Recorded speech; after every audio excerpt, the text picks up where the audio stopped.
O meu entrevistado de hoje, ele assim é uma pessoa que eu conheço há muitos anos. É um atleta assim que, além da excelência que ele teve como atleta hoje, ele tem um instituto que forma campeões e que a gente tem muita história para contar. Tem ideia de quem seja?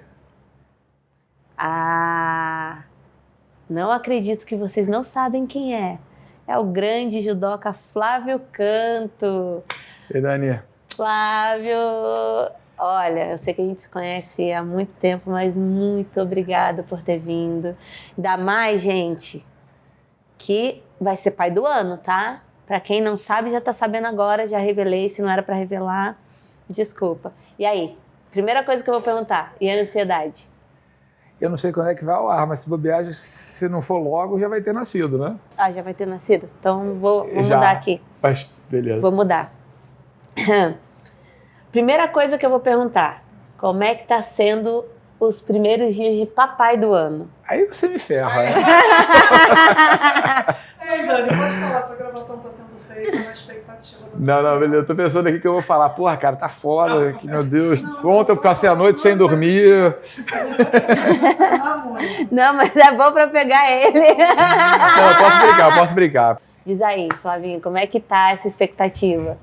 Dani, a gente nunca tá preparado, né? Hoje de manhã eu avisei, né, o time que tava tudo certo, porque a Gabi já tá com 39 semanas. Então, a qualquer momento, pode ser o dia do nascimento, né? Ela teve umas contrações ontem, a gente foi já com uma linha, achando que podia ir direto para o hospital, acabou não indo, foi alarme falso. E hoje, provavelmente, o pessoal do outro lado assistindo, eu já vou estar dormindo mal à noite, virando noite, cheio de olheira. Dizem que as primeiras semanas são punks, né? Então, não sei nem o que imaginar, assim. Para o pai é diferente, né? Para a mãe, eu acho que a mãe já é a mãe desde o primeiro dia que descobre que está grávida. O pai... Meus amigos falam, né, que é um processo, né? Tem amigo meu que fala, eu descobri que eu era pai, 6 meses depois que eu olhei pro meu filho, ele olhou para mim e sorriu, tive uma síncope, comecei a chorar pra caramba, eu descobri que eu era pai.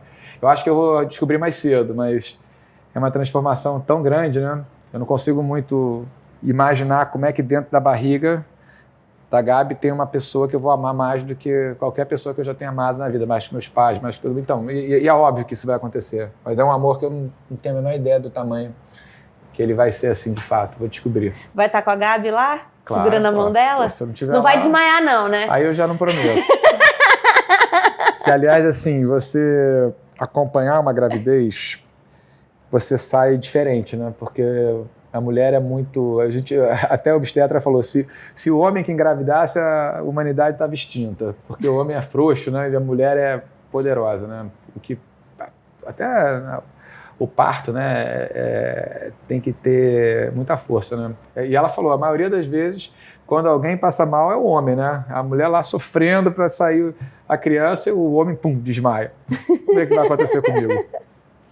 Vou querer cenas para pôr no programa. Pode deixar, a gente daqui a pouco... É verdade, a gente, ó, tá vendo? Vamos fingir que deu certo, né? Tudo aqui já acabou, né? Ó, esse aqui é o Tomás. Flávio, vamos lá. Primeira coisa que eu tava falando com ele nos bastidores, que eu não sei se ele lembra. Como é que a gente se conheceu? Você lembra? Não, você deu uma pista aqui, aí eu comecei a me lembrar. É porque eu já te conhecia antes de lá, né? Você já era famosona. Então eu já sabia quem você era. Mas a gente foi junto para a Olimpíada de Sydney, né? E foi uma Olimpíada para mim frustrante, porque eu tinha ido para 96 em Atlanta como titular, e passei 5 anos como titular da equipe, tendo bons resultados internacionais, e achei que 2000 era a Olimpíada que eu ia ganhar uma medalha. Eu perdi a final da seletiva, e fui como reserva. E a seletiva era 2 ou 3 dias antes da gente viajar. Então eu fui como reserva, significava que eu fiquei um mês lá de sparring, né? Servindo o time titular, inclusive o Marcel, que é um grande amigo meu, mas que tinha me vencido. Esse mais foi ótimo, né? Mas, assim, você lidar com aquela situação inesperada para mim não foi fácil. E, ao mesmo tempo, curiosamente, foi a melhor viagem da minha vida, porque depois a gente abriu a passagem, eu fui com outro grande amigo que estava nos reservas também. Inclusive, abrimos e ficamos com a equipe da ginástica, que estava em situação como a nossa, né? Tinha a Marília, a Daiane, o Rony. A gente ficou no albergue lá em Sydney, quando começou a Olimpíada, acompanhando vocês. E, pô, foi muito legal. Passou um mês, assim. Eu acho que período que eu estava em Sydney ali durante a Olimpíada, eu praticamente não dormia. Mas conta como é que foi, assim, esse processo, né? Porque eu acho que você ser titular numa Olimpíada, reserva na outra e dá a volta por cima na próxima. Como é que foi esse processo da cabeça do Flávio? Você fez acompanhamento? Você tirou a força daquela força do atleta mesmo? Felizmente, hoje a gente tem... a psicologia no esporte ela é muito mais presente do que na minha época. Na minha época, a gente tinha, especialmente na luta, né, tinha uma cultura de que you don't teach heart, né, aquela coisa que você não ensina coração. Você nasce pronto ou esquece, que é uma estupidez, né? Mas a gente tinha essa cabeça dessa resiliência de cai, levanta mais forte, não, né, está sempre em movimento. Quando eu perdi a seletiva para essa Olimpíada, eu já treinava em Sydney. Bom, primeiro a missão era servir, né, a equipe titular. Aí eu achei bonito que samurai, a tradução literal é aquele que serve, né? Então foi um momento samurai da minha vida. Mas eu já estava focado no que vinha adiante. Tanto que naquele ano teve o Mundial Universitário, eu fui depois, ganhei até 2 medalhas lá, lutei super bem, mas eu já treinei porque o próximo foco era aquele, né? Então, às vezes as pessoas sonham com uma Olimpíada, mas na minha cabeça eu sempre sonhei grande, né? Mas tinha um processo que antecedia aquele grande sonho, né? Quais eram as próximas competições que eu tinha que chegar, né? Então sempre tracei metas homeopaticamente, né? Então no final daquele ano eu já estava de volta, assim, com autoestima mais alta, fiz uma boa competição, um bom mundial universitário, e aí voltei, algum tempo depois voltei, mas, não sei, refletindo assim, eu me lembro que essa seletiva, quando eu perco, eu no treino seguinte dos titulares, eu era o primeiro a estar lá, sabe? Quase que assim, eu não vou desistir, sabe? Não foi dessa vez, mas eu tô aqui, eu vou continuar, então foi, sabe? Talvez no momento onde o Flávio ficou mais forte, mais resiliente, no sentido de que não vou me derrubar tão fácil, não é tão simples assim. Eu acho que no esporte, você sabe disso, né? A gente... Quando olha para trás para a carreira de um atleta, a gente normalmente lembra dos grandes momentos, né? Você vai olhar para a carreira do Ronaldo, fenômeno. Você vai lembrar ele levantando a taça em 2002, né? Com o cabelo do Cascão lá, fez os 2 gols na final. Mas a gente esquece de lembrar do período que antecedia aquela Copa do Mundo, né? Em 98 ele sai com aquela história da convulsão, crise do amarelão, quase não joga, o Brasil perde 3-0 para a França, ele volta, digamos, humilhado, né, execrado pela mídia. Aí tem 2 lesões importantíssimas naqueles 4 anos, né, entre 98 e 2002. Numa ele para 1 ano e meio, na outra para 1 ano, mas ele sempre voltou, né? Então, assim, não sei se ele teria sido o Ronaldo, campeão do mundo, aliás, né, campeão porque em 94 ele também estava lá, mas protagonista daquela Copa, se ele não tivesse vivenciado tudo aquilo que ele viveu naqueles 4 anos e voltado com alguma lição, com algum aprendizado mais forte, mais resiliente. Então, acho que até hoje eu treino, né, com frequência, assim, todo dia eu faço um treino. E às vezes eu fico filosofando assim, sobre o que é ter como lifestyle, né, o esporte dentro da tua vida, especialmente quando você traz... Eu tenho nadado muito, né, e tem sempre uma série forte. Hoje, por exemplo, eu nadei 2.400, forte para mim, né, o nadador é fraco. Mas você tem lá 1.000 metros de tiro sempre na série. E todo dia, eu no meio dos tiros, né, hoje foram 3 de 200, 6 de 100, mais 3 de não sei quanto. Enfim, eu fico assim, cara, o que eu estou fazendo aqui? Pô, vou desistir. Eu tenho sempre esse conflito, né, que me provoca a me superar, né? Então, todo dia eu estou tendo pequenas pílulas de autossuperação. E quando a gente era atleta, a gente tinha isso com muito mais intensidade. Sim. Então, eu acho que manter o esporte com desafios, para mim, me mantém perto das minhas raízes, né? De estar sempre Eu acho que é isso, assim, o esporte te traz essa resiliência que não é voltar para o mesmo lugar, né? Que isso é estupidez, é voltar sempre melhor, com algum aprendizado. E a vida é isso, né? Eu não lembro qual competição também que, claro, quando a gente conhece a pessoa, a gente torce e parece que é a gente que está competindo ali. Eu lembro que eu sentia dor junto com você, eu só não lembro, da lesão que você teve no cotovelo. Não sei se foi cotovelo ou ombro. Não... Aqui, ó. Cara, eu via você segurando o kimono e, tipo assim, não vou parar aqui, eu vou até o final, não vou parar aqui. E dava para ver que ao mesmo tempo que você segurava com força, sem se importar com o seu cotovelo, mas se importando assim, em estar ali, em estar vestindo a bandeira do Brasil, a dor, porque a gente que é atleta, a gente sabe, o atleta esconde, mas o atleta identifica a dor do atleta. E ao mesmo tempo eu sentia junto com você essa dor do cotovelo. Foi um dos momentos mais difíceis ali, a lesão? Assim, pelo menos física, mas foi em todos os sentidos, porque Jogos Pan-Americanos do Rio, em 2007, eu estava na minha melhor fase, assim, competitiva, estava em primeiro do ranking mundial já há um ano e pouco, já tinha uma medalha olímpica, lutando em casa, no Rio de Janeiro, né, onde eu cresci, e ganhei a primeira luta do cubano, que era o meu principal adversário. Fui para a semifinal achando que já estava ganho, acabei lutando com um cara que depois foi muito bem, ele foi vice-campeão olímpico aqui em 2016, a gente virou adversário durante boa parte aí da minha carreira, das nossas carreiras, e ele entrou num golpe que eu fui apoiar a mão, meu cotovelo, meu braço virou, saiu do lugar, luxação, lesão de bíceps, e saí carregado, né? Foram 14 atletas naquele PAN pelo Brasil, um por categoria, e o Brasil ganhou 13 medalhas. O único que não ganhou fui eu, né? Que era o cara do Rio, na época número 1 do mundo, e foi uma baita lição, né? Que eu acho que o esporte está toda hora trazendo para a gente, né? De humildade, de entender que a gente não controla tudo, né? Então, o que está ao nosso alcance é o que cabe a gente tentar, de alguma maneira, lutar, né? Então, eu saí daquela competição, não lutei o Mundial um mês depois, eu poderia lutar o Mundial, faria uma seletiva com o Thiago, né? Que era meu grande adversário, o Thiago Camilo, na época. O Thiago acabou indo e foi campeão do Mundial. Eu estava comentando na época pelo Sport TV, eu vi aquilo tudo acontecer. Não é fácil, né? Você percebendo que a vaga de 2008 vai ficando mais distante, que teria a Olimpíada em Pequim. Acabou que o Thiago que foi, e eu só fui voltar a ter bons resultados quase que 3 anos depois, que essa lesão me atrapalhou muito, assim. Até hoje meu cotovelo não dobra todo. Mas, como diria o grande filósofo Roberto Carlos, se chorei ou se sorri, né? Importante é que emoções eu vivi.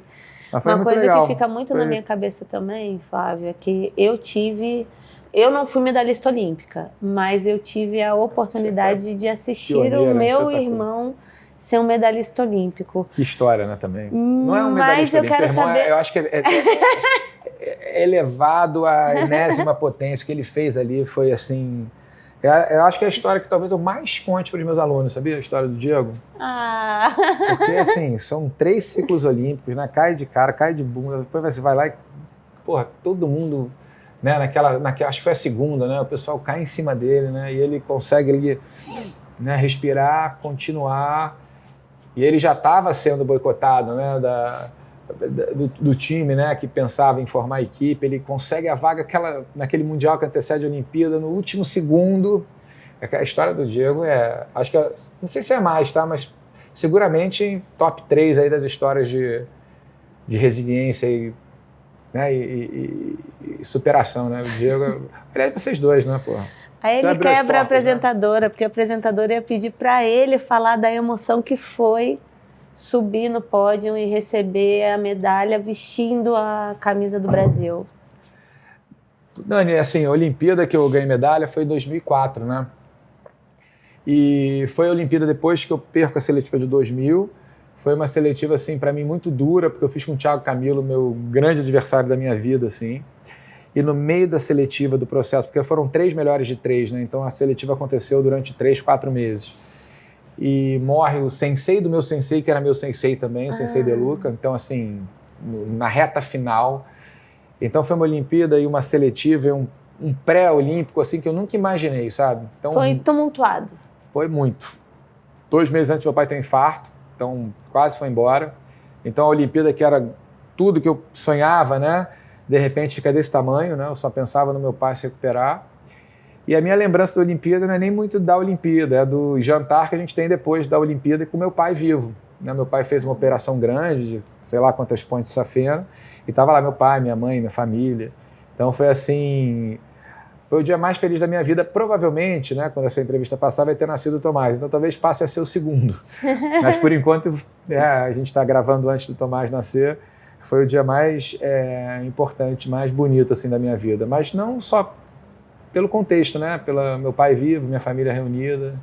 E você tem, trazendo assim para a tua história com o Diego, com teus pais, o esporte assim de alto rendimento tem talvez uma das coisas que eu mais me orgulho, assim, ele une muito a família, né? A família toda gira em torno das suas metas. Minha família, as principais competições, meus tios, primos se organizavam para ir. Então eu tenho maior orgulho disso. Meu irmão, a gente pensa em vocês, pensa nos teus pais, todo mundo. Sempre estavam presentes, o mais presente possível, e eu acho que é isso que mostra pra gente que a simplicidade que o esporte traz nas nossas reações de terminar uma coisa e querer estender a mão para devolver para as pessoas aquilo que o esporte trouxe pra gente. E você, que é um dos exemplos que a gente tem para a criação do Instituto Hipólito, é o Reação. Como é que é esse? Porque você tem esse filho aí também, que o Reação é um carinho que você deve ter gigante. E chegar lá e ver essa criançada toda, deve ser tio Flávio. Conta um pouquinho do Reação pra gente. Eu acho que eu contei antes para a garotada do Reação, foi até a gente vai ficando mais velho, né? Vai ficando mais coração mole. Eu contei para eles, né? Foi super emocionante, que eu falei, olha, eu tenho um monte de filho, né? Aí falei, mas foi assim bonito, assim, porque estava a equipe principal, eu tenho aluno de 40 anos, né? Eu tô lá, o Reação tem 23 anos. E eu falei assim, se meu filho tiver um pouco do que vocês têm, né? Porque eu tenho muito orgulho dessa garotada nossa lá. Eu vou estar bem resolvido, sabe? Então, e o Tomás vai crescer nesse ambiente, né? Diferente da maioria das pessoas do meu ciclo social, né? Que convivem numa bolha. O Tomás ele vai ter oportunidade de viver num mundo mais diverso, né? Porque ele vai frequentar o Reação. E isso tem uma riqueza enorme, né? A gente tem uma garotada lá maravilhosa. Então, bom, o Reação ele até então a melhor parte da minha vida. A ideia é propiciar uma jornada potente, né, transformadora para cada aluno nosso que entra com 3, 4 anos e vão embora, né? A gente tem uma jornada principal dentro do tatame, né, que é o programa Escola Faixa Preta nosso, que é essa pegada de faixa preta dentro e fora do tatame, né, desenvolvê-los, né, do ponto de vista de habilidades socioemocionais. A gente tem uma jornada pedagógica para isso. Dá uma luz, né, dá um caminho, não só do esporte, né? Mas... Não, o esporte é a metáfora que a gente usa, Dani, assim, mas o que a gente faz lá, a gente tem um programa consolidado, né, com a cada 10 aulas a gente tem um valor que a gente mergulha nessa perspectiva de construir, conquistar e compartilhar esse valor. Isso vai mudando ao longo do ano. Eles têm os patches dos valores em preto e branco, né? Coragem, humildade, responsabilidade, respeito, superação e solidariedade. Eles vão ganhando os patches coloridos e vão colorindo, né, o caminho no próprio kimono. E a ideia é que eles entendam, assim, resumindo essa jornada, que o que define a gente é a quantidade de vezes que a gente se levanta, mas especialmente a quantidade de pessoas que a gente vai levantando ao longo do caminho. Então a ideia é quebrar o paradigma de que sucesso no esporte termina no alto do pódio. Ali é uma fase, mas tem uma outra fase que é o do compartilhar, né? Constrói, conquista e compartilha. Que é a famosa inclusão do esporte, né? Que é não incluir ajudando, né? Não incluir, você vai, mas você não vai só, você vai, mas você leva mais gente, você transforma mais pessoas. Você tem um princípio no judô que até inspira o nosso programa, que é o Jita Kyoei, né? Que a tradução é benefício e prosperidade mútua. E ele fala desse compartilhar, né? De você associar o sucesso da sua jornada a um impacto que você possa gerar no seu entorno, né? Então, se a gente só faz campeão de judô, a gente não muda muito o mundo, né? A ideia é que eles possam levar adiante o que aprenderam e ajudar outras pessoas a chegarem mais longe, sabe? Né? Levar aquilo que eles aprendem ali para compartilhar com os outros. Mas você já teve alguma... Como é que eu posso perguntar isso? Você já foi pego de surpresa, às vezes, com alguma criança vindo te fazer uma declaração, algum agradecimento que você falou assim, cara, tô no caminho certo? Um monte de vezes. A gente, assim, vai ficando mais duro, né? Eu já enfrentei muitas histórias ali, algumas difíceis também. Mas a gente tem, assim, como a gente já está há muito tempo, já começou em 2000, a gente tem histórias de sucesso dentro do tatame, né? Desde campeã olímpica, campeões mundiais, a fora do tatame. A gente tem médicos, engenheiros, advogados. Outro dia eu fui fazer uma palestra numa empresa, estava na mesa do CEO, um dos nossos alunos, que hoje faz parte ali do top, quase do top line, está acompanhando ali o pessoal da empresa. Então, a gente tem o tempo inteiro essas surpresas boas, né? E a gente vai acompanhando, porque o Reação, muita gente acha que o Reação é um programa de judô. O Reação usa a metáfora da luta, né, para ser o carro-chefe. A gente tem jiu-jitsu também. A gente tem um programa de educação, tem um programa agora de tecnologia, de formá-los, né, criar uma jornada de TI dentro do Reação. A gente tem um programa de conexão com o mercado de trabalho. A gente tem um programa que é o Reação com Elas, de empoderamento das mães. A gente tem um programa de bolsistas, que tem 350 bolsistas. Hoje a gente está em 12 polos, 4 estados indo para o 5º estado. E tem muita história, né? A gente tem mais de 100 funcionários. A gente não comunica muito. Esse ano eu estou até aqui aprendendo, tentando trabalhar essa comunicação melhor. Mas tem muita coisa que acontece no Reação e que quase ninguém conhece bem, porque a gente nunca comunicou bem. Reação é realmente uma potência ali, sabe? Eu sou uma que estou surpresa, porque apesar dos anos que a gente tem de amizade, da gente ter essa convivência, a gente não sabe o tanto de programa que tem dentro do Reação e com histórias lindas, porque você pegou aquilo que você teve como atleta e transformou em algo muito maior. Então, assim, eu tô aqui, eu tô maravilhada com a história, porque eu mesma não sabia que a luta é um dos componentes do Reação, mas não é o componente só. Você tem outras coisas dentro do Reação que transformam vidas de famílias, porque ali quando você estende a mão para uma criança, você está estendendo para uma família inteira, com as possibilidades que tem dentro do Reação. Assim, o Reação ele é um projeto de transformação para mim também, né? Para todo mundo que está lá. Então, assim, todos nós nos transformamos ali, diariamente, né? Então, não é um projeto do Flávio, eu sou mais um ali. E isso é verdade, não é que falsa. O Reação é um time grande, assim, sabe? E já há muitos anos que muita coisa que acontece no Reação acontece em células separadas, assim. A gente tem as reuniões de time, dos programas, mas a gente tem E eu, assim, nos últimos anos eu tento, né, estudar e me aprimorar nessa construção de cultura corporativa, vou chamar aqui, né, que é criar alma, né? Como é que a gente constrói uma cultura que você, de fato, transforme uma ideia num time junto, empenhado, com um sentimento de que aqui eu sou importante, eu faço acontecer também. E a gente tem um time maravilhoso lá. Então, o Reação, cara, assim, é um Mas espaço tem algum especial. polo do Reação que seja específico, por exemplo? Porque a gente sabe que de um projeto desse, consequentemente, saem grandes lutadores, saem grandes talentos. Uhum. Mas tem, por exemplo, ou você indica lugares? O Reação tem a parte de competição também, ou você, quando a criança é talentosa, você fala assim, olha, que nem na ginástica, porque na ginástica a gente sabe que é um pouco mais difícil.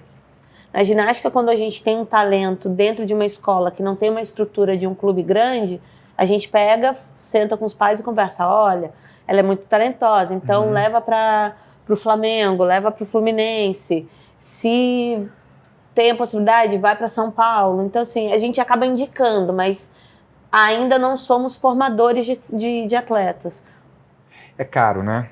E foi uma escolha que a gente teve já há alguns anos, em sintonia com o conselho. A gente tem um conselho, Reação à estrutura de governança. A gente tem um conselho, tem a diretoria, eu faço parte desse grupo. Esse grupo é um grupo de voluntários e a gente tem 110 colaboradores tocando o barco no dia a dia, né?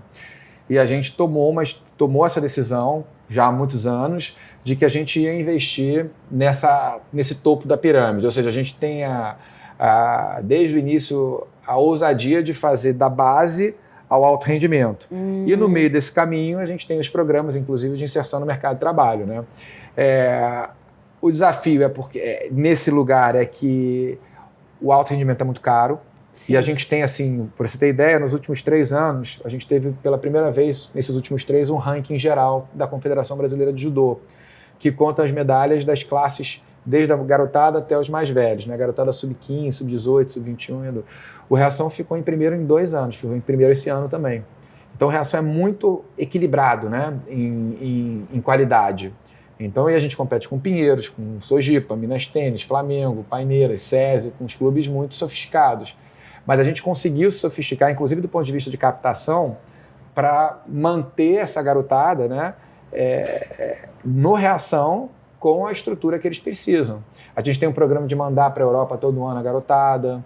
Então a gente tem um time maravilhoso. E a gente pegou, por exemplo, o Vitor Penalber, que você conhece bem, se aposentou, já foi número 1 do mundo, a Raquel, a irmã da Rafaela. Eles vão parando e vão vindo para o time. Então o time vai se fortalecendo, né, com gente que está mais perto do alto rendimento, porque parou há menos tempo que eu, por exemplo. O Davi Moura, que foi número 1 do mundo, também vice-campeão mundial, peso pesado, ele hoje é o presidente do CNPJ do Reação Olímpico. Então, o Reação, na verdade, além da oportunidade que ele dá, da prática esportiva, ele acaba formando talentos para dar continuidade ao trabalho do Reação. Então, a pessoa começa lá no Reação, mas ela volta para o Reação de... A ideia é essa retroalimentação. Ela fica... É um giro, né? Sim. Começa como atleta, volta com alguma coisa estruturada para o caminho do trabalho.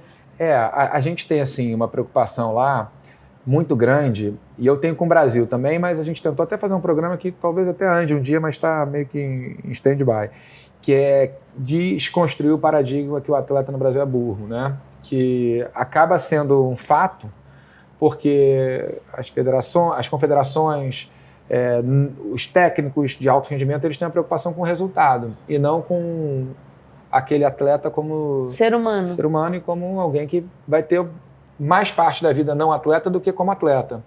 Então, no Reação, a gente tem um programa de transição de carreira que começa na pré-carreira. Então, o tempo inteiro, todo mundo tem que estudar. A gente tem os nossos mantras, e um deles é muito mais que atleta. Para todo mundo lembrar que, para estar no Reação, tem que estudar. A gente tem algumas parcerias, a gente tem mais de 300 alunos com bolsa, e o time do Olímpico, todos eles são obrigados a estudar. Inclusive a Estácio, que é super parceira nossa, Claudinho e time, ajudou muito, né? A gente tem várias bolsas da garotada com eles. Essa é mais uma ligação que eu e Flávio temos. Através da Estácio, a gente eles são sensacionais. Além do apoio, a Estácio tem um programa que faz a gente entender que quando a gente cuida do nosso entorno, esse nosso entorno ele cresce. E o Reação mostra isso, né? Além de você estar cuidando de pessoas ao seu entorno, você dá oportunidade para essas pessoas cuidarem de outras pessoas ao entorno delas, dando essa estrutura que eu tô encantada, porque eu confesso, eu como amiga dele, não sabia essa estrutura toda que o Reação tinha. Então, você que está assistindo esse programa de hoje, lembre que o atleta, ele está aqui, mas ele se preocupa com muito mais do que o esporte. O atleta, ele pensa muito além daquilo que ele produz dentro do esporte. E o Flávio está dando um grande exemplo disso. Não todo atleta, né? Eu acho isso... Mas você está dando um exemplo que talvez todo atleta devesse seguir para... Não pensando naquilo que, vou me vangloriar daquilo que eu estou fazendo, mas sim para as crianças verem que o esporte é muito mais do que o esporte. É uma responsabilidade, né? A gente vai parafrasear aí o Stan Lee, né, do criador do Homem-Aranha, né? Great powers, great responsibilities, né? Grandes poderes, grande responsabilidade.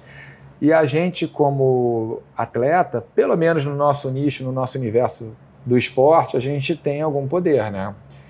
E com poderes você tem possibilidade de fazer o que você achar que é possível, né? Eu lembro que a primeira conversa que eu tive com a Rafaela quando ela foi campeã olímpica, em 2016, foi: você ganhou a medalha de ouro olímpica, eu ganhei a de bronze.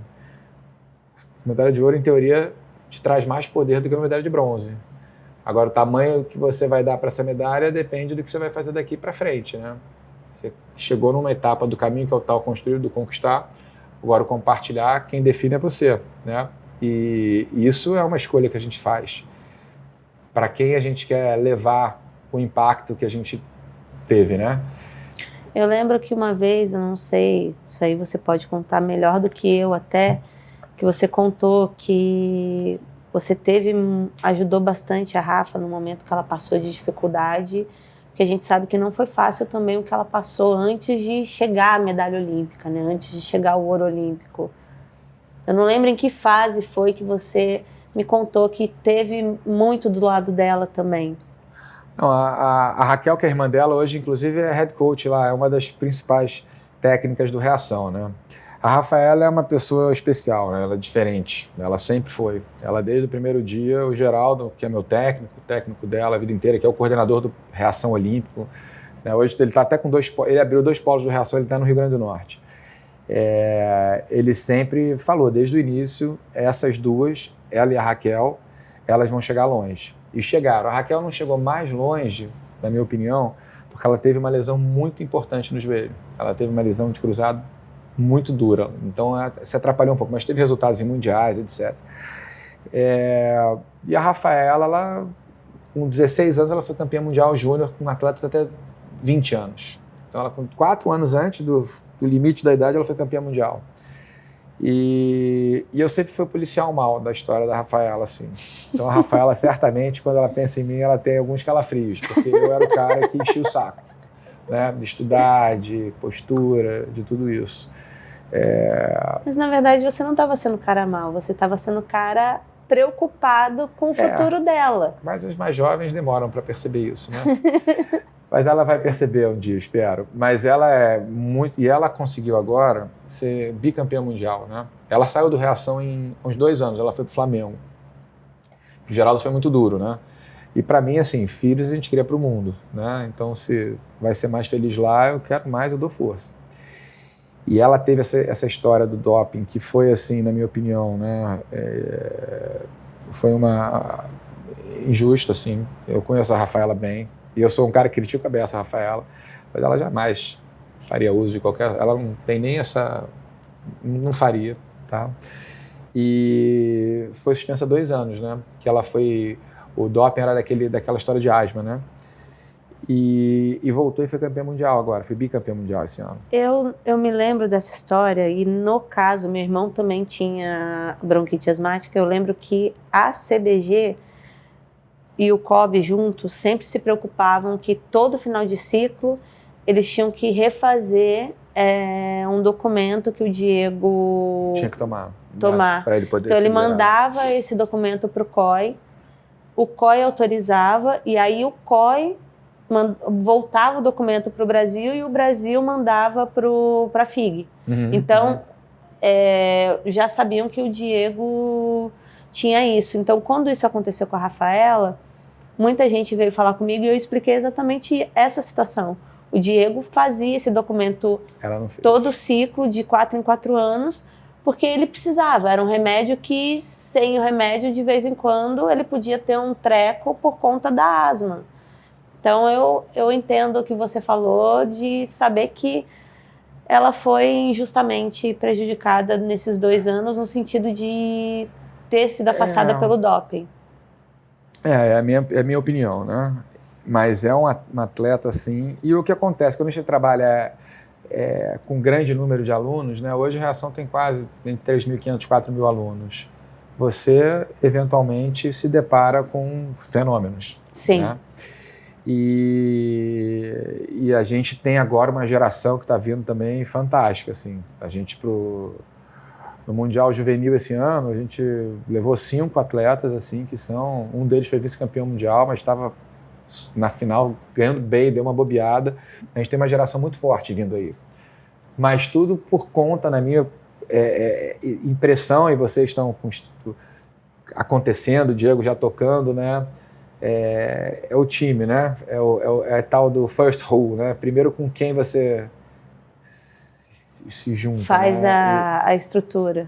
Um dos nossos mantras lá é: o judô não é um esporte individual. Para eles, a gente tem esses nossos mantras que disparam jornadas que eles têm que cumprir, né? De cultura. E é para eles lembrarem, não cabe vaidade lá no Reação. Se você tiver alguém muito vaidoso, para mim, é o veneno de qualquer equipe, né? Então, tanto com os atletas, desde cedo a gente vai trabalhando isso. Teve uma aluna, por exemplo, que foi campeã mundial juvenil e queria parar de treinar porque já tinha acabado o ano, e a gente falou, olha, todo mundo te ajudou para você chegar aqui. Tem um monte de gente agora precisando de você ajudando eles. Agora é a tua vez de ajudar. Porque ela, eu já ganhei o que eu precisava, faltavam 2, 3 meses para acabar o ano. Tá, como assim? Tem um monte de gente que te ajudou que precisa de você agora. Então, gerar essa cultura de coletividade, sucesso coletivo. Se alguém ganhar medalha, eu me sinto também vencedor se não fui eu naquele momento, porque depois pode ser eu. E a gente vai trabalhando isso desde garoto, assim, nele, sabe? Mas passou, assim... Gente, desculpa, mas eu acho que o que você está fazendo no Reação... Eu não. O que não, mas você teve o início do pontapé de criar o Reação.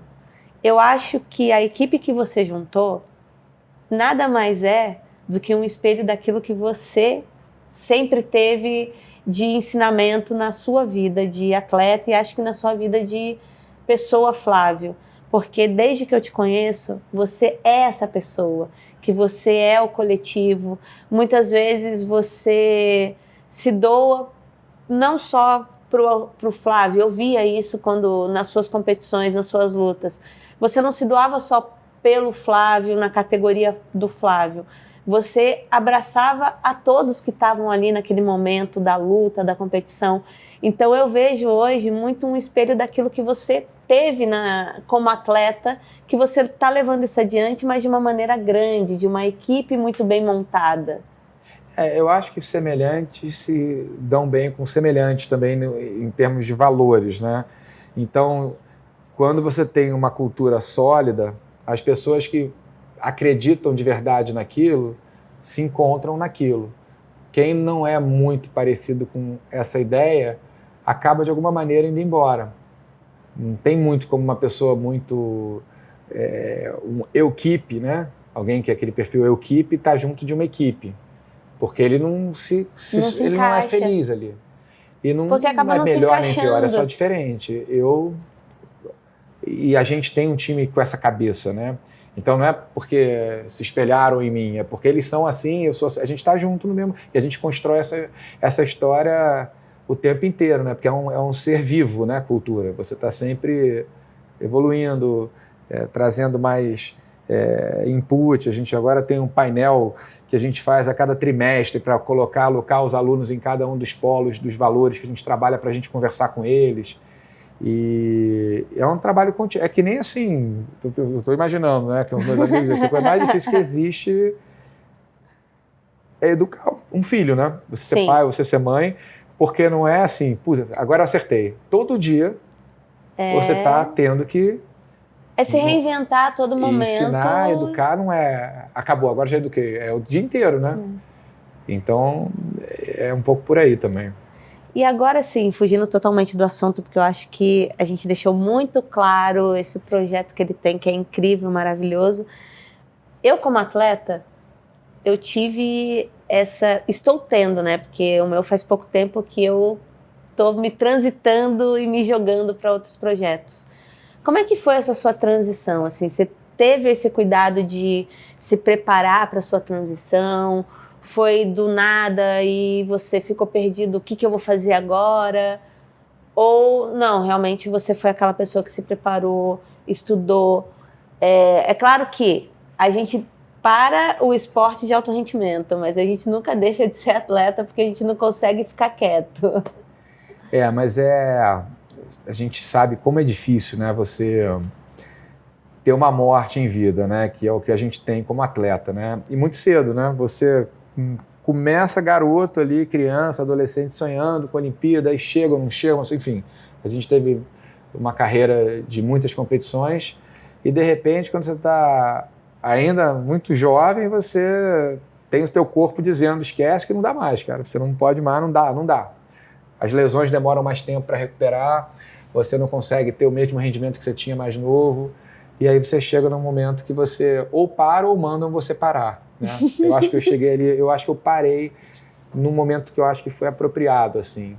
Eu não fiquei tanto tempo, não precisei alguém chegar para mim e falar, para que não tá feio já. eu entendi que estava ficando feio e parei. E tive algumas sortes, assim, né? A primeira é que o Reação já existia há algum tempo. Eu parei em 2011, o Reação começou em 2000. Então eu já tinha um lugar para preencher essa história vazio. do propósito, né? Eu já tinha um lugar onde eu me sentia feliz. E a outra é que eu tive um convite para fazer um programa na época na Globo. Eu já comentava quando eu não estava na equipe, né, competições, e me chamaram para apresentar um programa chamado Corujão, que você já foi e conhece, né? Acompanhei já me ajudou muito. E era uma coisa tão inédita para mim. Eu tinha feito direito, não tinha feito comunicação, estava num ambiente completamente diferente do que eu estava acostumado. Então, eu, de repente, eu não tive nem muito tempo para... Foi uma transição assim, eu fui para uma competição na China em 2010, final de 2010, e eu tinha que... Não, no final de 2011, e eu voltei tendo que dar uma resposta se eu ia topar ou não fazer o programa, né, com a Rosane, querida. Sim. E eu tinha que dizer, porque eles tinham um plano B. Sim. E aí eu lá na China, eu parei, refleti, falei, pô, tá na hora dentro. já. Tava com 35 para 36 anos, vou parar. Aí voltei e já entrei. Então naquela Olimpíada que eu imaginei, talvez... Né, eu nasci na Inglaterra, ia ser em 2012 na Inglaterra, falei, vou ser campeão olímpico na Inglaterra, pensando assim, né? Tá escrito nas estrelas, mas não tava, né? E acabei indo como comentarista e participando dos programas lá do Galvão, daquela galera toda. E depois do Corujão, e foi muito bom. Depois do Corujão, eu lembro que você ficou um tempo também no Esporte Espetacular. Você ficou um bom tempo no Esporte Espetacular também. Eu tive 10, 11 anos na Globo, assim, muitos programas diferentes e muitas histórias muito boas, né? O Criança Esperança foi talvez uma das mais legais, que eu fiquei como apresentador junto com o Lázaro, com a Dira, com a Leandra e outras pessoas que foram chegando depois. Mas numa situação, para mim, muito especial, porque o Reação tinha começado antes de eu ser da Globo como um dos projetos que foram contemplados, isso alguns anos antes de eu entrar, e de repente eu estava levando a notícia que um dia trouxeram para o Reação, né, para projetos sociais pelo Brasil. Então talvez tenha sido a experiência mais legal que eu tive lá. E assim, quase 11 anos lá, fazendo desde Esporte Espetacular até Dança dos Famosos eu fiz, que eu nunca imaginei, né? Nunca dancei. Foi a única vez que eu dancei. Eu quero vídeos dessa Dança dos Famosos. Eu sei porque eu torci, mas eu quero vídeos aqui no programa. Torceu e vão, né? Que era o último sempre. A única vez que eu acho que eu dancei sóbrio na vida. Cruel. Mas foram experiências muito especiais, assim, sabe? Então, foi legal, assim. Então, para mim, eu acabei que eu dei essa sorte. Mas, assim, outra coisa que eu acho que foi importante, já que a gente está falando sobre isso, estou filosofando aqui, eu venho de uma família muito ligada à educação. Eu nasci com meu pai fazendo doutorado fora, meu pai é físico nuclear, minha mãe escreve, fez letras, é uma professora, sempre foi super ligada em livros, meu pai também. Então, eu cresci sempre munido dessa ideia de que a gente está sempre aprendendo, lendo. Eu jantei a minha vida inteira com meus pais na mesa e meu irmão, sabe? Esses jantares foram muito ricos, porque todo jantar que a gente conversava sobre tudo. Era um jantar de conhecimento. Era. Então, eu vivi num ambiente que se estimulava a busca contínua de sempre conhecimento, estar aprendendo, sabe? sempre carregar Tudo. o conhecimento. E aí isso me ajudou muito. Então, quando eu viajava, por exemplo, a maioria dos meus amigos ia para o shopping, eu ia para os museus. Eu estudei idiomas, então falo alguns idiomas. Eu conseguia me virar melhor em alguns países. Fiz amizades com pessoas desses países. Algum museu especial que você visitou nesses anos todos de atleta? Que você tem uma lembrança... Eu gosto muito da França, assim. Eu fiquei até um tempo lá depois estudando um pouco. Eu tinha terminado a Aliança Francesa e fiquei lá um mês e pouco. E minha rotina era estudar lá e depois ir rodar, assim. Uhum. Eu gosto muito de história, assim, então... lá eu gosto muito do Museu d'Orsay, que eu acho mas que também tem mais a parte de arte, que eu gosto muito, o Louvre. Mas eu já fui para umas viagens, assim, muito legais, Turquia, Istambul. Agora, falando em Louvre, peraí. Você foi como todo mundo achando que o quadro da Mona Lisa era gigante? E chegou lá e você falou assim, é isso? É verdade, né? E tem aquela galera toda em volta, né? E a foto não sai direito, porque ainda tem o vidro na frente. É verdade. Não, mas eu tinha essa... eu gostava muito, e lá no Reação a gente está tentando fazer isso, né? Eu fui para a Polônia agora no final desse último ano. Eu agora que eu saí da Globo, eu estou conseguindo colocar em prática uma coisa que eu não conseguia quando eu estava lá, que é a rodada da seminário pelo mundo. Sim. Isso para mim, eu fui para Califórnia, fui para Polônia, agora eu estou indo esse ano para Portugal, vou para Inglaterra, me chamaram para Estônia, uns lugares que você vai e conhece uma galera diferente, é diferente quando você vai você ir para a Polônia com namorada, com família, você vai para a Polônia e conhece a Polônia. Mas quando você vai e fica com os poloneses, você conhece os poloneses. Quando você vai para a Grécia e fica com os gregos, você conhece os gregos. Então, é uma viagem muito rica, né? E isso o esporte me proporciona. E agora eu estou querendo aproveitar melhor isso, assim, né? Que dá saudade de viajar, né? Não, dá bastante saudade. Mas agora, quando você viaja, é de uma maneira diferente. Você viaja no intuito de conhecer melhor aquele lugar e talvez colocar em prática aquilo que você aprendeu com o conhecimento de lugares que devem ser incríveis e não lugares que todo mundo vai normalmente. É conhecer o lugar com as pessoas do local ali mesmo. Isso é muito especial. E fazer amigos, né? Eu me lembro que tinha um amigo meu, Carlos Espanha, que era o meu... eu era pupilo dele lá na Gama Filho quando eu competia por eles, lá no começo quando eu chego na seleção, e ele falava uma frase, né, cara, as medalhas vão ficar pelo caminho, o que não vai ficar são as experiências, os amigos, os lugares que você vai visitar, então aproveita e faça o maior número possível de amigos, porque eles continuam depois que você para, sabe? Então eu tenho amigos do mundo todo, né, que o esporte me trouxe, assim, isso é muito diferente, né, sem o esporte a gente não teria, né, hoje você é bem recebida, tenho certeza, em qualquer lugar do mundo, né. Eu, com o meu kimono debaixo de braço, qualquer lugar que eu vá. E eu ainda tenho essa história do jiu-jitsu também, né? Que eu também sou faixa preta de jiu-jitsu. Então, estou no Havaí, a gente vai para uma academia, treina lá com o pessoal, fica amigo dos locais e depois vai surfar tranquilo, sabe? Então, quando você tem uma relação com o esporte, o mundo te recebe de braços abertos, né? Tem sempre uma academia lá para você chegar, ser bem recebido. Isso é muito bom. E me conta também, porque eu tenho certeza que, como a gente leva essa nossa história para muita gente.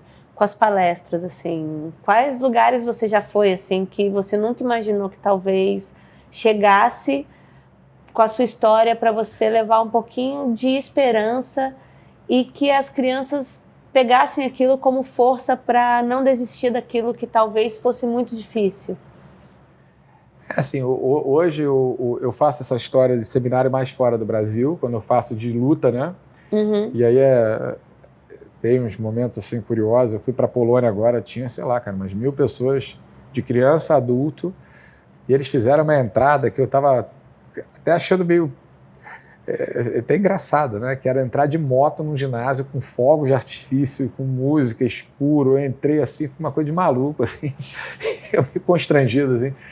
Mas aí você é meio que quase que um missionário, né? Levando essa ideia de que o judô tem muito forte, de que o faixa preta é dentro e fora do tatame. Então isso é uma coisa que a gente leva para a garotada, eu e todo mundo do judô, né? Isso faz parte da cultura do judô.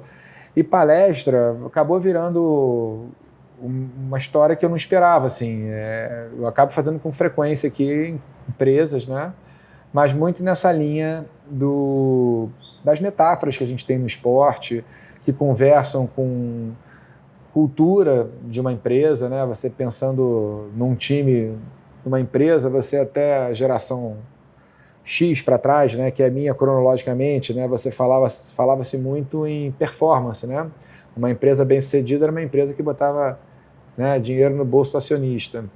E hoje, quando você pensa numa empresa sólida que pretenda ter longevidade, ela precisa pensar em legado também, né? O ambiente que ela oferece dentro da empresa, esse relacionamento interpessoal, interdisciplinar ali, de lugares diferentes da empresa. Então, acho que tudo isso com o esporte você consegue contribuir, sabe? Que é uma cultura mais voltada até para o que a gente fez, né? De aprender que você sozinho, você vai, mas se você tem um grupo forte te dando o apoio ali, você vai muito mais. Então, acho que elas estão mais com essa ideia do esporte, né? Que o esporte, ele tem muito disso. Porque mesmo o meu esporte, que é O judô também, às vezes, é muito formado pelo individual, mas se você não tem um grupo forte, se você não tem companheiros que estão ali te desafiando diariamente, você não tem esse crescimento. De repente, se você não tivesse esses desafios diários dentro do judô,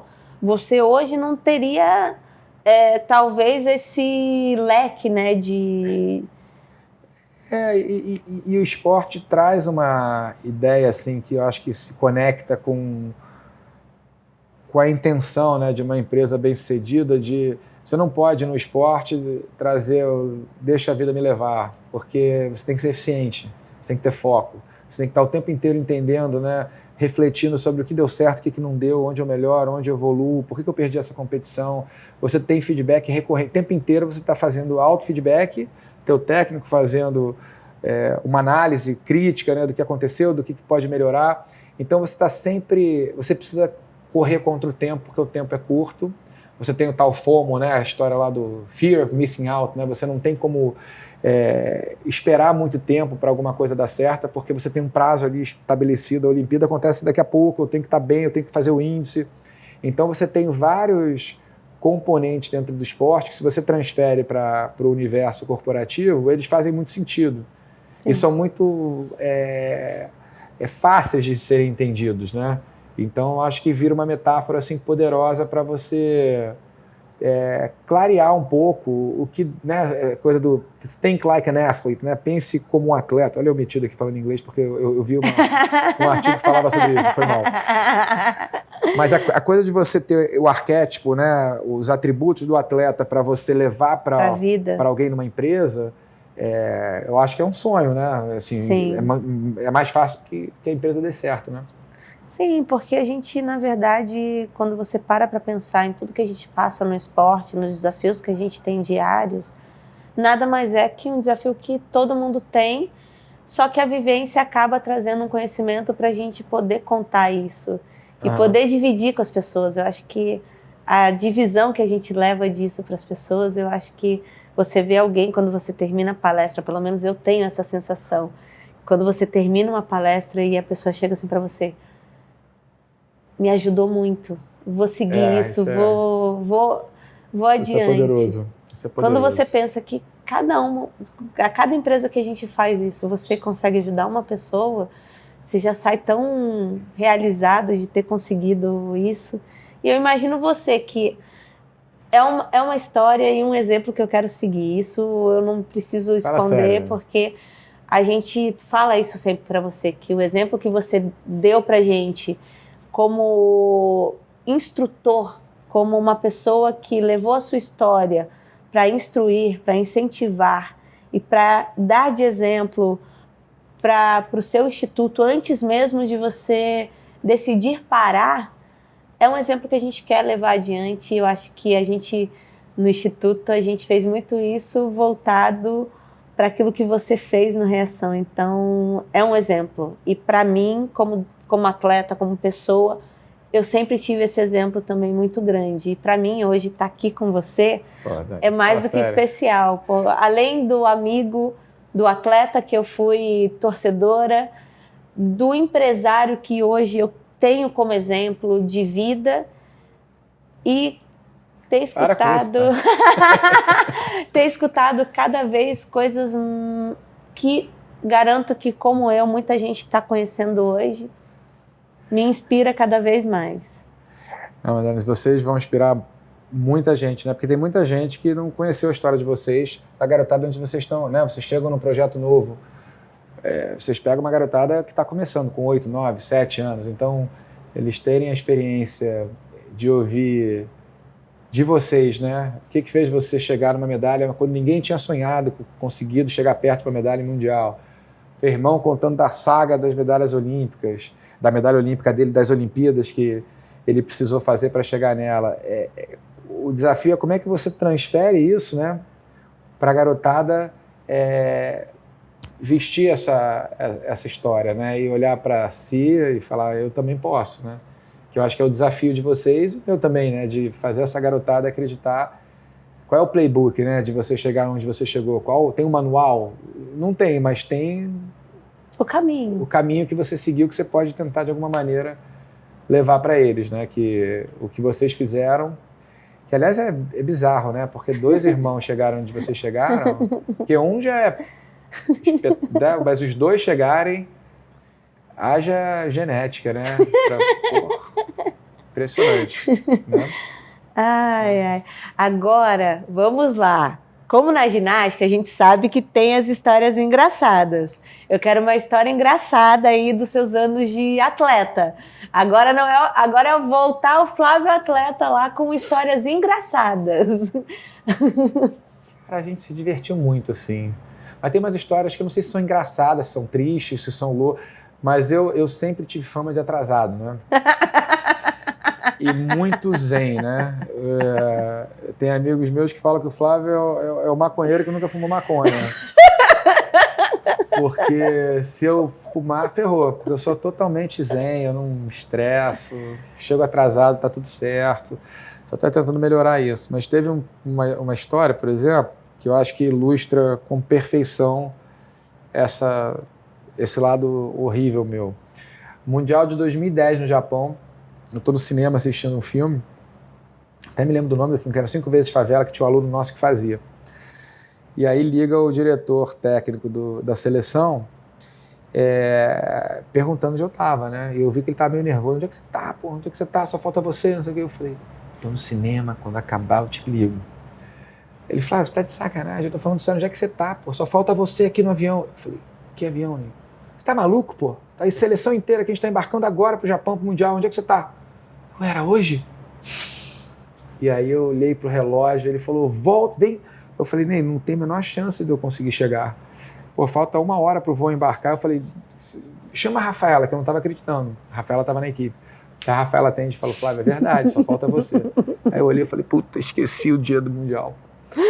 Aí acabei o filme, né? Não tinha jeito. Aí depois me virei para ir pro Japão, paguei uma fortuna. Cheguei lá atrasado, mas esse era o meu estilo zen de ser, que deu dor de cabeça para quem me acompanhava. Os técnicos, então, sempre foram pragmáticos. O Jun, coitado, que eu amo de paixão, que era o técnico da seleção na maior parte da minha história. A gente tinha que pesar todo dia de manhã antes da competição. Eu odiava pesar, porque pesar significava todo mundo tá sofrendo porque tinha que perder peso, né? Então você entrava num quarto, na Europa no inverno, então o pessoal, porra, não era um cheiro mais agradável que você pode imaginar. Todo mundo de cueca e metade da fila pelado ali, uma cena do inferno aquilo ali. E um querendo furar a fila do outro para pesar logo e poder comer e beber água, né? Beber, se hidratar. E um dia eu falei, cara, eu nunca mais não quero mais essa cena na minha vida, não me agrada, é muito chato. Aí eu comecei a pedir para ser o último a ir pesar. Então o Jun, coitado, ele ficava esperando. E eu tranquilo, assim, porque apesar de era de 6 às 7, eu ia às 6h50. Dormia no hotel, botava o despertador para 6h50, descia, chegava às 6h55, tá tudo certo. E o Jun ficava desesperado. Mas nunca perdi uma pesagem, mas consegui escapar daquela situação que eu não tenho nenhuma saudade dessa situação. Então, horrível. De tudo do judô, a única coisa que você não tem saudade. Pesagem.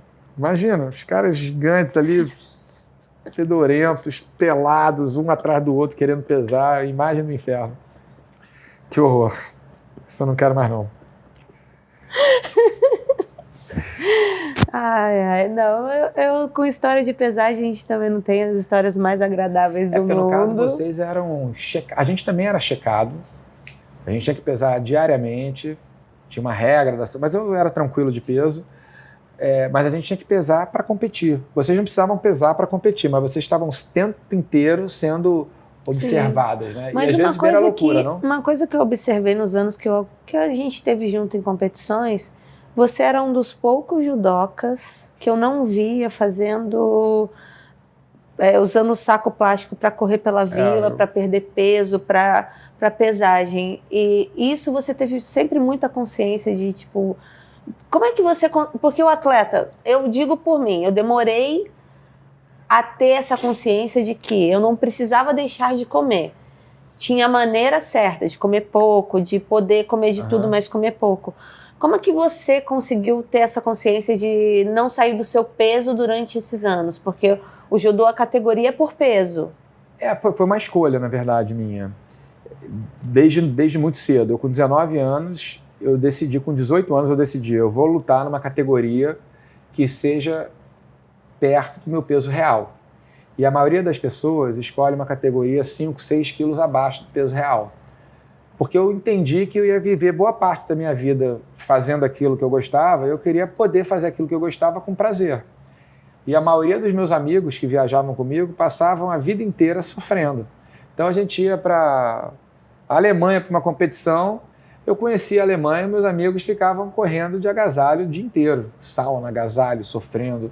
Eu tinha qualidade de vida como atleta, tanto que eu fui parar com 36, a maioria dos atletas que começaram comigo pararam com 28, 29. Eu tive uma longevidade porque eu tinha mais qualidade. E acho que provavelmente hoje o meu organismo provavelmente é melhor do que o dessa galera, porque tinha uma galera que perdia 10, 12, 15 quilos por competição. E você fazer isso várias vezes ao longo do ano e ao longo da vida tem efeitos colaterais que você vai enfrentar depois, né? Não, Foi uma escolha, na verdade, minha. Não foi assim, eu comia bem, eu me alimentava bem, dormia, eu tinha uma coisa de ser atleta, né? É uma curiosidade, porque eu sei que a gente teve uma época, claro, todo atleta às vezes comete loucuras, porque a gente teve uma fase na ginástica que a gente tinha que fazer estar no peso a qualquer custo, não importava. Não tinha pesagem para vocês? Não tinha pesagem, era uma exigência de questão estética. É mais por estética do que por... E fazia diferença de fato na nota? Você está mais magra, por exemplo? Na nota não, mas... Na performance fazia? Na nota não, mas depois de uma outra forma eu entendi que não é na nota que faz a diferença a questão da estética. A questão da estética faz diferença na nossa parte corpórea mesmo, de lesão, de entender que a gente tem um esporte de impacto. Então, quando eu entendi isso, foi tanto também que eu, depois de 2013, que eu entendi que a questão não era fazer maluquices para manter o peso, era encontrar uma forma de manter o peso sem deixar de ter prazer de fazer aquilo, de poder sair para jantar e não ter essa preocupação de que, eu não posso comer isso, não posso... Então, depois que eu entendi isso, até para a minha vida mesmo, de após o atleta, não ter esse problema de ter um boom grande na questão de diferença de corpo. Então, isso eu entendi. É que é uma realidade tanto da ginástica como do judô, né? Você vê vários atletas que enfrentam problemas de peso quando param, porque eu brinco que no judô, a maioria dos meus amigos, quando parou, foi comemorar na churrascaria bebendo cerveja. E foi no dia seguinte comemorar mais uma vez, aí no outro dia, e de repente passaram-se 3, 4 anos e o peso foi lá para cima, porque é muito sofrimento, né? A pessoa passa a ter um trauma por não poder comer o que quer, né, durante muitos anos. Então você cria psicologicamente uma reação que é nociva depois, né? E foi por isso que me chamou a atenção, porque eu tenho essas lembranças do judô na vila, sofre muito. E não era só do Brasil, a questão dessa questão do judô não era só do Brasil. Era você ver gente do Japão fazendo a mesma coisa, gente dos Estados Unidos fazendo a mesma coisa. E eu tenho essa lembrança de você sempre muito tranquilo em relação a isso, de não fazer, de estar na sauna com casaco, com não sei o quê, Então... Tinha umas situações, me lembro uma vez a gente chegou em Moscou, na Rússia, para um grande slam. O Honorato, quando pesou, aí viagem, subiu, ele estava, 6, 7 quilos acima para lutar no dia seguinte. Aí eu olhei, e agora? Ele falou, sossegado. Mas aí vai lá, corre, faz isso, faz aquilo. Tá. E perde noite de sono? As pessoas que fazem essas coisas? Eu perdia sem fazer isso, né? Eu dormia muito mal quando eu era atleta. Ficava lutando com a minha cabeça, com todo mundo, durante anos, assim. Eu tive eu tinha uma noite muito ruim de sono. Mas eu acho que quem está perdendo muito peso está o tempo inteiro checando. Então o cara vai na madrugada, a gente sabia quanto cada um perdia na noite. Normalmente você perde 1 quilo, 800 gramas. E você ficava acompanhando. Às vezes acordava mais cedo, aquela agonia, né? Não posso não dar o peso, né? É tenso, cara. Assim, para quem sofre para perder peso, eu gostava de dormir no peso, para não ter que tomar risco nenhum, sabe? Eu era organizado nisso. É engraçado que eu sou um cara desorganizado, mas nisso eu era super organizado. Fazia a mala no dia anterior, sabe? Era bonitinho. O resto da minha vida é um caos, mas na hora da competição eu estudava todos os adversários, fazia tática, era todo organizado. maravilhoso. Ai, Flávio, só você. É. Ai, meu Deus. Você Eu não quero acabar quantos anos, Dani? Eu comecei com 4 anos e meio. Ah, vocês sofrem muito, cara. Eu acho que a ginástica, eu não sei se mudou ou não mudou, mas eu acompanhava a galera, vocês novinhos. Pô, vocês com 9, 8 anos passam 6, 7 horas treinando, né? Coisa de maluco. Melhorou ou continua essa loucura? Não, a questão de treino não muda. A questão de quantidade de horas de treino não muda. O que teve muita evolução na ginástica, principalmente na seleção, com a entrada da equipe multidisciplinar, foi essa questão de diminuir peso que a gente pesava 4 vezes por dia. Então, isso já não existe mais. A pessoa tem que se cuidar, porque o que conta hoje muito que eles fazem 2 vezes por semana, que aí eu acho que é o mais correto, é a dobra. Então, a dobra não mente. Então, porque às vezes você emagrecia muito, mas quando você ia fazer a dobra, tava uma coisa maluca que era o falso magro. Você fez 2 horas de sauna e foi para lá pesar. Então, isso mudou bastante. Eu acho que essa evolução do esporte, que você não deve ter pego, que começou muito na parte de 2012, que foi mudando aqui no Brasil, que é a equipe multidisciplinar presente no treinamento, diariamente. Isso ajudou muito. O psicólogo acompanhar o treino 2 vezes, 1 vez por semana pelo menos. O nutricionista 1 vez por semana está dentro do ginásio. O médico está constantemente passando pelo ginásio. O fisioterapeuta da modalidade dentro do ginásio, acompanhando o treino do início até o final. Só sai do treino quando está acabando o treino para já tratar a pessoa que está com lesão. Isso mudou muito no esporte. E isso é uma coisa que eu gostaria até que você contasse para as pessoas verem o quanto evoluiu isso no esporte, porque acho que no judô não tinha isso também no início, quando você lutava. A gente teve um episódio que mudou a relação do judô com peso na seleção. E eu estava, foi os Jogos Pan-Americanos de 2003 em Santo Domingo, o João Derli, os maiores nomes aí do judô brasileiro, bicampeão mundial. Nessa época ele ainda não tinha mundial. Ele tentava lutar, ele lutava até 60 quilos. Só que o que aconteceu? Ele era novo, ele foi crescendo, ele foi mantendo o peso que ele tinha júnior. E quando ele chegou aos adultos, ele já estava maior. E ele passou uma noite infernal, eu passei com ele, ajudando ele, tentando perder peso. A gente fazia abdominal, movimentando ele, porque ele não tinha mais força, quase desfalecido, a gente ajudando ele a perder peso, correndo com ele, ajudando, uma coisa assim de louco. E quando ele pesou, no dia seguinte ele conseguiu pesar, mas lutou super mal, né? Porque aí o seu adversário passa a ser a balança, não é mais quem está na frente ali na competição. Não ganhou medalha, e ali teve uma revolução na CBJ. Agora acabou, todo mundo vai ter que lutar próximo do seu peso, ou pelo menos não tão distante. O Joãozinho é obrigado a subir de categoria. Aí ele não vai para a Olimpíada seguinte, ele não consegue a vaga, mas 2 anos depois ele é campeão mundial. E 4 anos depois ele é bicampeão mundial, na categoria de cima. Então ali eu acho que essa história toda, com um final feliz, né, para o Joãozinho, mostrou que eles estavam certos, a CBJ.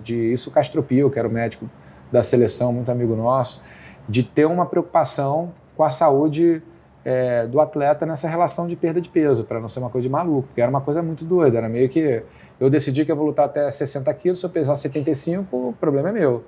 Aí a CBJ passou, não, você pode querer à vontade, mas aqui você não luta. Na verdade, a CBJ passou a ter a preocupação com o atleta, sim, com a saúde do atleta. E um acompanhamento, né? A gente tem que ter um percentual de, não me lembro, na minha época era 5% em períodos não competitivos, acima do peso que você luta, e nos competitivos de 3%.